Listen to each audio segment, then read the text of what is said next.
በትዳራቸው መሀል ጣልቃ የቤተሰብ ነገር በመግባት የተለያዩት ርብቃና ከቤ ተገናኙ። ከቤ መንገድ ላይ ሆኖ ከጀንበር ጋር ስልክ እያወራ በአጋጣሚ ጓደኞቹንም ቀጥሯቸው ነበርና መንገድ ላይ እየሄደ ርብቃ ማስቲካና ሶፍት እየሸጠች ያገኛታል። ከጀንበር ጋር እያወራ ነበረ መጣሁ እያለ ወደ እሷ ነገር ግን ርብቃም ከቤ መሆኑን አላወቀችም ነበረ። ስታልፍ ያው መኪናዎችን እያስቆመች ግዙኝ እያለች ስለነበረ ስታስቆመው ከቤ ነው። ሁለቱም በጣም ይደናገጣሉ። ከቤም ስልኩን ሳይዘጋው የጀንበርን ስልክ ተጁ ያመልጠውና ወደ ርብቃ ማናገር ይጀምራል። ጀንበርም ከቤ ብትል አልሰማ ይላታል። ከዛ ዘግታ ትወጣለች። ርብቃና ከቤ እንግዲህ ከቤ ያገኘበት አጋጣሚ ርብቃ እንዴት እንደሆነ ሲያየው ለማመን ይከብዳል። ርብቃ በማለት ይደናገጣል። ምንድነው? ምን ሆነሽ ነው? ምን ተፈጥሮ ነው? እያለ እሷም ከቤ ብላ በጣም ይደናገጣሉ። ከያ ክፍል ቀጣይ ስንጠብቅ አዲስ ድራማ ለተለቀቀልን ችርስ እያልኳችሁ አሰላሙ አለይኩም ወራህመቱላሂ ወበረካቱ። ውድና የተከበራችሁ የቻናል ቤተሰቦች እንዴት ናችሁ? ከኔ ጋር አለሁ አልሐምዱሊላህ። እንዲሁም ክርስቲያን ወገኖች ሰላም ጤና ይስጥልኝ ብያለሁ። ለቻናል አዲስ የሆናችሁ ሰብስክራይብ ያደረጋችሁ ቤተሰብ ሁኑ። እንዲሁም ነባሮቹ ላይክ ሼር እያደረጋችሁ አበረታቱኝ። እኔው የእናንተው የመዳም ቅመም ከመዳም ኩሽና እናንተን ላይክ እና ሰብስክራይብ እየለመንኩ እገኛለሁኝ። እናንተም እንደማታሳፍሩኝ ባለሙሉ ተስፋ ነኝ። ዛሬ ከያን እንግዲህ ቀጣይ ክፍል እየጠበቅን 10 ሰዓትን እየተጠባበቅን እያለን ነገር ግን አዲስ ወለድ ድራማ አዲስ ያልታወቀ ድራማ እንግዲህ አስተማሪና ተከታታይ ድራማ ብለው ለቀውልናል። ከያን ቀጣይ ክፍል ይለቁልናል አይለቁልንም የምናይ ይሆናል ቀጣው ማለት ነው። ነገር ግን ዛሬ አልተለቀቀልንም። ዛሬ የተለቀቀውን እንግዲህ አንዳንድ ነገር እንላለን ማለት ነው። ያስተምራል ወይንስ ግንዛቤ ምንድነው የሚያሰጠው የሚለውን እንግዲህ እየተከታተልን ነው የምናየው ሀባይቦቼ። ፍስሀም እንግዲህ የርብቃን ያገኘበት ቦታና ያለችበት ሁኔታ በጣም ገርሞታልና ምንድነው የተፈጠረው? እስኪ ወደ መኪና ግቢና እንጨዋወት፣ እናውራ። ምንድነው? ምን ሆነሽ ነው እያለ ነበረ ፊሽና ባሩኪም እንግዲህ መንገድ ላይ ስለቀጠራቸው ስልክ ሲደውሉለት አላነሳ ይላቸዋል። እሱ ከርብቃ ጋር ነበረ ያላሰበው ነገር ገጥሞት ማለት ነው። እነሱም ምን ሆኖ ይሆን ይሄ ልጅ ደርሻለሁ መጣሁ እያለን ስልክ አያነሳም እያሉ መንገድ ላይ ቆመው በጣም እየተጨናነቁ ነበረ። እንግዲህ ርብቃም ወደ መኪናው ትገባለች። በለቅሶ ነው እንግዲህ ምንድነው? ምን ሆነሽ ነው እያላት እሷ ምን የላንተ የምገባ ሴት አይደለሁም፣ ካንተ ጎን የምቀመጥ ሴት አይደለሁም እያለች እንግዲህ በጸጸት ያለቀሰች ነበር። እሱ ምንድነው የተፈጠረው ነገር? ምን ሆነሽ ነው? ለምን ታለቅሻለሽ? እያለ ለማረጋጋት ይሞክራል ማለት ነው። ከዛም ይዟት ወደ ቤት መሄድ አለብን ይላታል። እኔ እዛ ቤት ዳግመኛ አልመለስም፣ አልሄድም፣ እዛ ቤት ምገባ ሴት አይደለሁም ትላለች። እንግዲህ የወጣችበት አጋጣሚ ምን እንደሆነ ወደ ኋላ ላይ እናየዋለን። በምን ጉዳይ እንደዚህ ተጸጽታ ልታለቅስ እንደሆነ ማለት ነው።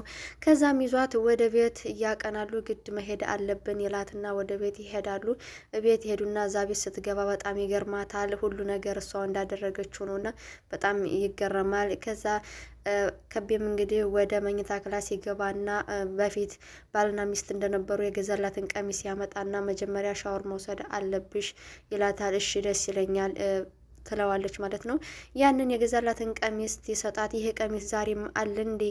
ከየት መጣ? ትለዋለች። እንዴ አንቺን ነገር ማን ይወስዳል ብለሽ ነው? ሁሉም ነገር እኮ አለ ይላታል። እሷም ወደ ሻወር ትገባለች። እሱም እንግዲህ በትውስታ ያንን ቀሚሱን ሲገዛላት ምን ያክል አብረው በነበሩበት ሰዓት ባልና ሚስት በነበሩበት ሰዓት ያንን ቀሚስ ሲገዛላት ምን ያክል ደስተኛ እንደነበረችና ምን ያክል ፍቅራቸው እንደሚፋቀሩ እያስታወሰ ነበረ ማለት ነው። እሷም እንግዲህ ከሻወር ትወጣና አብረው እንግዲህ ስለሆነው ነገር ልትነግሪ ትችያለሽ እያላት ወደው እንግዲህ የፍስሀ ደውል አልተነሳለትም ነበርና ቴክስት ይገባለታል። መጣሁ በር ደርሼ ይምጣ ይላታል። ቴክስቱን አይቶ ማለት ነው። ወደ በር ሲያቀና ፍስሀ ነበር። ባሩኬ አልመጣም። ፍስሀ ነበር በር ላይ ያለውና ምን ሆነህ ነው ስልክ ማታነሳው? ከቤት አልወጣህም ነበር እንዴ? ደርሻለሁ እያልከን አልነበረም? ለምንድን ነው? አይ ምንም አልሆንኩም አላየሁትም ደውሉን ይላል። ደውሉን ሳታየው ነው ቴክስቱን ያየኸውና ታዲያ የመጣኸው ይለዋል። ወደ ቤት መግባት ፈልጎ ነበር ፊሽም፣ እሱም ሊያስገባው አልቻለም። እመጣለሁኝ ውጭ ጠብቁኝ አንተና ባሩኬልና በሩን ይዘጋበታል ማለት ነው። እሱም ለምን እናቴ እኮ ዝግጅቱ እንድንሄድ እየጠበቀች ነው፣ ለምንድን ነው እማትመጣው? ለምን ተዘጋብኛለህ? ይለዋል። ነገር ግን ሊያናገረው አልቻለም ነበረ። እሱ ርብቃ ቤት ውስጥ ስላለች ማለት ነው። እንግዲህ ፊሽም ወደ ባሩኬው መዝናኛ መጠጥ ቤት አካባቢ ነበር። እዛ ይሄድና ቤቱ ሄጄ ነበር እኮ ከቤ ሊያስገባኝ አልቻለም። ቤቱ ምን እንዳለ አላቅም፣ ከለከለኝ። እናቴም እየጠበቀች ነው ብለውም እመጣለሁ ብሎ መግባት አልቻልኩም፣ ከለከለኝ ይለዋል። ባሩኬ ለምንድን ነው አገኘኸው? ግን ከቤት አልወጣም ነበር እንዴ ይለዋል። አዎ እኔ እንጃ ይወጣ አላቅም፣ ግን ሊያስገባኝ አልቻለም። ምን ሊያኖር ይችላል ቤት ውስጥ ብሎ እንግዲህ ለባሩኬ ጥያቄ ያቀርብለታል ማለት ነው። ባሩኬ ምን ያደርጋል ደግሞ ከቤን አታውቀውም እንዴ ይለዋል ማለት ነው። እንግዲህ ቤቱ ድረስ ሄደን ማናገር አለብን፣ ምን ሆኖ ነው ብለው ባሩኬና ፊሽ ይነጋገራሉ ማለት ነው። ከዛ ርብቃንም እንግዲህ ወደ መኝታ ክላስ ግቢና ተኝ ይላታል። እሷም በጭራሽ እንዴት ነው መኝታ ክላስ የሚገባው? ቤቴ መሄድ አለብኝ ትላለች። ለምንድን ነው የምትሄጂው ይላታል። አይዝህ መደር ስለሌለብኝ ሰው ወደ ቤቱ የሚሄደው ለምንድን ነው ትላለች ማለት ነው። ችግር የለውም መኝታ ክላስ ግቢና ረፊ፣ እኔ እንግዳ ክላስ አርፋለሁ ይላታል። አይ ካደርኩ እንግደው እዚህ ሶፋ ላይ ተኛለሁ እንጂ አልገባም ትላለች። በግድ እንግዲህ ወደ መኝታ ክላስ ታቀናለች። ወደ መኝታ ክላስ ስታቀና ሁሉ ነገር ፎቶው፣ ሁሉ ነገር እሷ እንዳደረገችው ታገኛለች ማለት ነው። በጣም ተገርማ ጀንበርም እንግዲህ አዲሷ ፍቅረኛው ነበረች። ያው ርብቃ ጠፍታ ከርብቃ ጋር ተለያይቻለሁ ብሎ ጀንበርን እንግዲህ በአዲስ አጭቶ ነው እንግዲህ እንደሚያሳየው ማለት ነው። ጀንበር ትደውላለች። ምን ሆነህ ነው ስልክ የማታነሳልኝ? በሰላም ነው ወይ እያለች ትጠይቀዋለች ማለት ነው። አይ ደህና ነኝ ምንም አይደለም ብሎ ለመደባበቅ ይሞክራል። ከዛ ርብቃም እንግዲህ በፎቶ ባስቀመጠችው ፎቶ ተገርማ ትጠራዋለች ማለት ነው። ስትጠራው ጀንበር ጆሮ ከቤ የሚል የሴት ድምጽ ይገባል። ጀንበርም እንግዲህ በጣም ተናዳ ያው አዲሷ እጮኛው ስለሆነች እንዴት ነው ምንድን ነው የምሰማው የሴት ድምጽ ነው ምናምን ብላ እሱም ይዘጋባትና ወደ ርብቃ ያቀናል ማለት ነው። ርብቃ ጋም ሲሄድ እንግዲህ ምንድነው ይሄ ፎቶ ምንድነው ትለዋለች። ምንድነው ፎቶ ነዋ ለምን ትጠይቅኛለች ላታል። ምን ይሰራል ታዳዝህ ብላ ጥያቄ ታቀርብለታለች። የሰርጋቸው ፎቶ ነበር ያንቺና የኔ ፎቶ ነዋ ሌላ ምን አለ ይላታል። ለምንድነው ዛሬ ድረስ ያኖርከው ብላ ጥያቄ ታቀርብለታለች።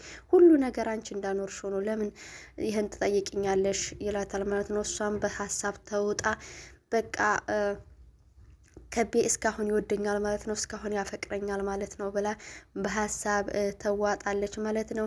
ጀንበርም እንግዲህ ወደ ባሩኬ ተደውልና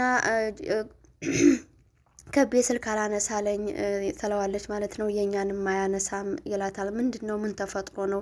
የኔን ግን አንስቶልኛል ትላለች። ታነሳ ታዲያ ምን አለሽ ይላታል ማለት ነው። እያወራን እያለን የሴት ድምጽ ሰማሁኝ ከቤ እያለች ስትጠራው ትለዋለች። ያ በቅናት ያሰብሽው ነው እንጂ የምን ሴት ነው? ከቤ ቤት ማንም ሴት የለም ይላታል። እንግዲህ ባሩኬና ፊሽ እንግዲህ ዳግመኛ ወደ ከቤ ቤት ያቀናሉ ማለት ነው። አሁንም በር እያንኳኳሉ አልሰማቸውም። በግድ በኋላ ላይ ይሰማቸውና ይከፍትላቸዋል። ምንድነው ምን ሆናችሁ ነው ይላቸዋል ማለት ነው። ምን ሆነህ ነው አንተ ከቤት የማትወጣው? ለምንስ ነው ስልክ የማታነሰው? እንግባና ወደ ውስጥ እናውራ ይሉታል። በጭራሽ ሊያስገባቸው አልቻለም። ምንድነው አንተ ሰው ቤት ገብተን እናውራ እንጂ እኛ ነን እኮ መቼ ጀምረህ ነው እኔን ወንድምህን ጓደኛህን ባሩኬን ለመግባት የምትከለክለው ብለው ጥያቄ ያርቡላታል። ነገር ግን እሱ ሊቀበላቸው አልቻለም። አሁንም ዘግቶባቸው ውጪ እንገናኛለን ብሎ ዘግቶባቸው ይመለሳል። እነሱም ምንድነው ቤት ያኖረው ነገር ምን አለ እያሉ ይጨናነቃሉ ማለት ነው። እንግዲህ ዳግመኛ መጥተን እንጠይቀዋለን ወይንም ውጪ ያናግረናል ይላሉ ማለት ነው።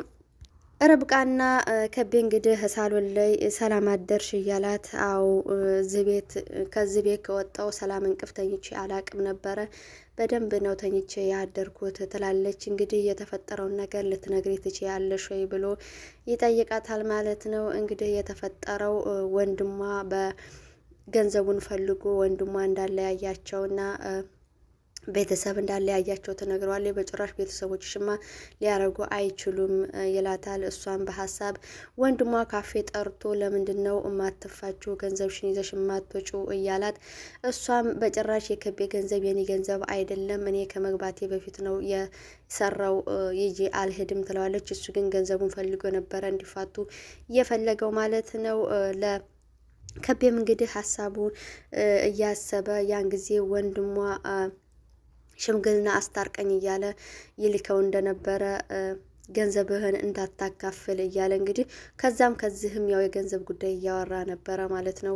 የርብቃ ወንድም ማለት ነው። በቤተሰብ ጉዳይ እንደተለያዩ ሲገርመው ስትነግረው በጣም ያዝናል ማለት ነው። ከቤ እንግዲህ ጀንበርም ዳግመኛ ተደውላለች ማለት ነው። ዳግመኛ ደውላ እሱም ጭቅጭቃችንን ጀምር እያለ ጀንበር እያለ ሲል ከኋላው ርብቃ ነበረች። እንግዲህ ርብቃ በእጇ እንጀራ ይዛ ነበርና ጀንበር ሲል ስትሰማው ከእጇ ትለቀዋለች ማለት ነው። ቀጣይ ክፍል ምን ይፈጠራል የሚለውን ይዘን እንመጣለን። ጀንበር ነው ያልከው ብላ ነው እንግዲህ ያቆመችው። ፊሽምና ባሩዱም እንግዲህ ለእናቴ መናገር አለብኝ፣ እናቴ ወደ ቤት ሄዳ መቼም እሷን ማስገባት አይከለከላትም እንጂ የከቤ ነገር በጣም ቤት ውስጥ ምን እንዳለ አልታወቀም ብለዋል።